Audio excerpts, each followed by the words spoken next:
Okay, everybody, we are here in. This is actually the east side of Bethlehem, I believe. Yeah, we're on the northeast side here, out in the lawn of Marvine Elementary School. Okay, I'm familiar with the south and west side. It's like, okay, we're going towards Jersey City. Yeah, this must be the east side. Um, Thank you very much for taking your time out for during your canvassing. The primaries are coming up very soon, and I know a lot of the elections will actually be decided pretty much in the primaries in the whole Lehigh Valley here. Yep. Especially here in Bethlehem, where there are no Republicans running, so it's all us Democratic candidates. So whoever wins May 19th, pretty much is going to represent Bethlehem on City Council. So, January. yeah, and unfortunately, I'm a registered independent, which is kind of depressing. So, but.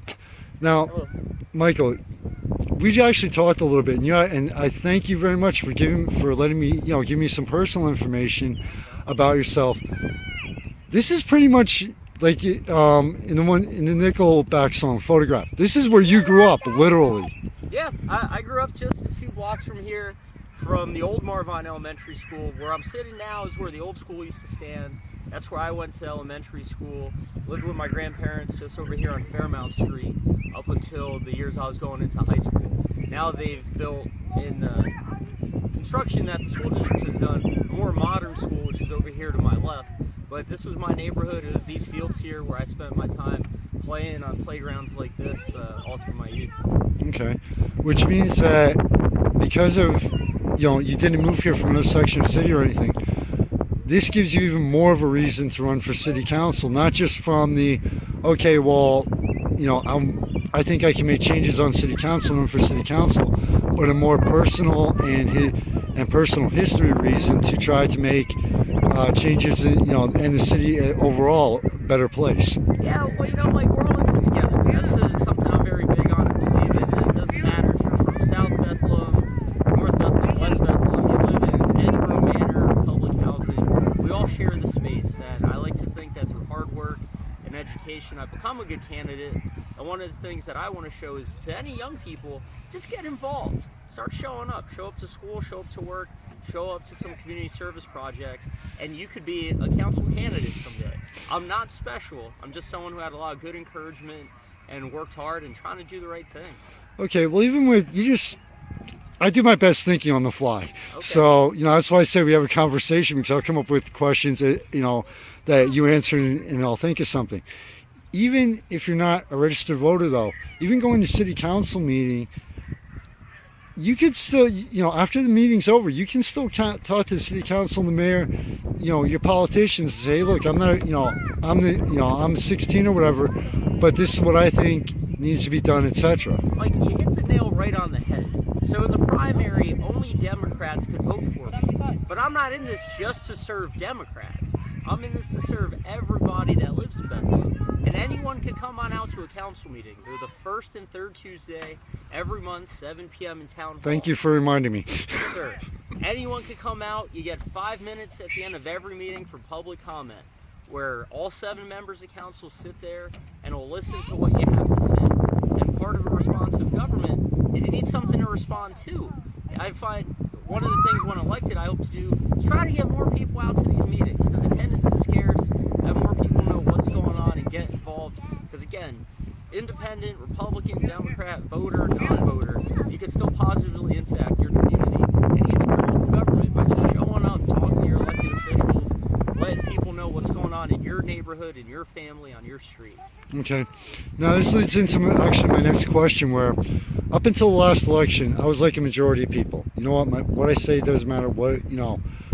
My vote doesn't count. But on the local level, it really does. And in some localities, I'm not mentioning any names, I've been to city council meetings, the members just, okay, whatever, give you the lip service, bam, that's it. But some of the, especially on the local level, the elected officials do actually care and want to know what you think. So it's, the fact that people have just basically given up on government on the local level, that's really not the standard anymore. Am I correct?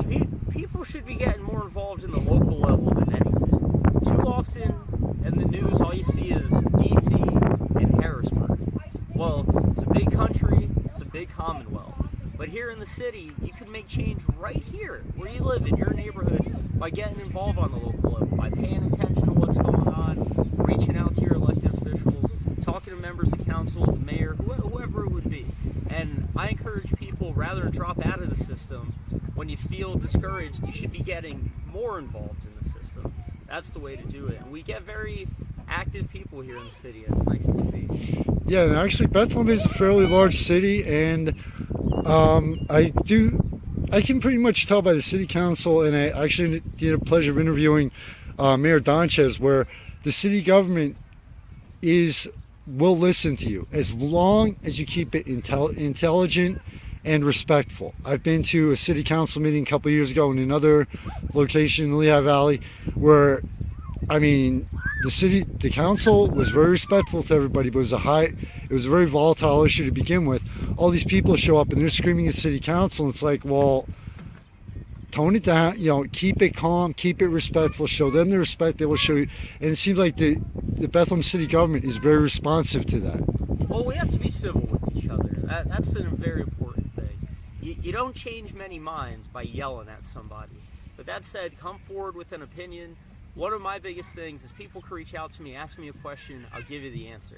I'm not going to tell you, Mike, oh yeah, I'm always going to tell you what you want to hear. That'd be a lie. I'm not going to say things that are going to make everybody happy, but you know that I'm genuine, that I'm working hard. And like I said, it's all about being responsive to people, asking questions, coming out, getting involved, and trying to serve this community the best way that we can. Okay, well, we're going to take a quick break. I'm going to do a short part two, but part two action, once again, because you're canvassing, and I noticed like almost every politician with this beautiful weather this weekend is canvassing. I want to get into that as to how important it is for the politicians, obviously, and the candidates, but also as a main factor in getting people involved in the system again and convincing them that even if you don't vote for, not saying this, but to learn, basically learn about the candidates, how important the canvassing part is, more than the phone banking or anything. The one-on-one interaction is to getting people involved in the system again. So we're going to take a short break. I'll be here. And